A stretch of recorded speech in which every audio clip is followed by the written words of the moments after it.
പയ്യന്നൂർ നമ്പ്യാത്രക്കോവിൽ ശിവക്ഷേത്രത്തിൽ തിരുവാതിര മഹോത്സവം നടന്നു. ക്ഷേത്രത്തിലെ വിശേഷാൽ പൂജകൾക്ക് പുറമെ വിവിധ തിരുവാതിര സംഘങ്ങളുടെ തിരുവാതിര കളിയും അരങ്ങേറി.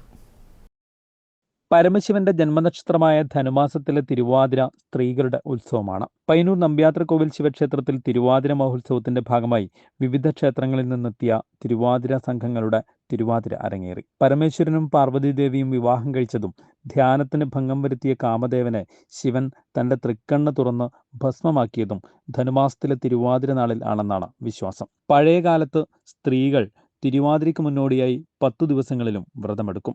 9-ാം ദിവസം മകയിരം നാളിന് പാതിരാത്രി വരെയും വ്രതാനുഷ്ഠാനങ്ങൾ നീളും. 10-ാം ദിവസമാണ് തിരുവാതിര. തിരുവാതിര നാളിൽ വൈകുന്നേരങ്ങളിൽ കുളിച്ച് വിളക്ക് വച്ച് പാതിരാ പൂജൂടി തിരുവാതിര കളിക്കണമെന്നാണ് വിശ്വാസം. എട്ടങ്ങാടി എന്ന ഭക്ഷണം ഉണ്ടാക്കി ഭക്ഷിക്കുകയും തുടിച്ചു കളിക്കുകയും ചെയ്യുന്നു. ഇങ്ങനെ ചെയ്താൽ സർവ്വ ഐശ്വര്യമെന്നായിരുന്നു വിശ്വാസം.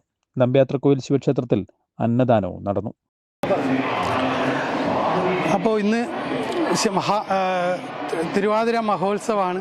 അതും പ്രത്യേകിച്ചും ധനുമാസത്തിലെ തിരുവാതിരയാണ്. ധനുമാസത്തിലെ തിരുവാതിര എന്ന് പറയുന്നത് ഭഗവാന്റെ ജന്മ ദിവസമായിട്ട് ആഘോഷിക്കുകയാണ്.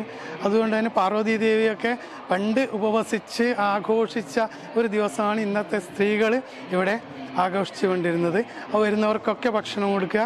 നമ്മളൊരു 1000-ൽ ചില ആൾക്കാർക്കാണ് പ്രതീക്ഷിച്ചിരുന്നത്. പക്ഷെ ഇന്നിപ്പോൾ അഭൂതപൂർവമായിട്ടുള്ള പ്രത്യേകിച്ചും സ്ത്രീകളുടെ ഒരു വരവാണ് ക്ഷേത്രത്തിൽ. News bureau, Payyanur.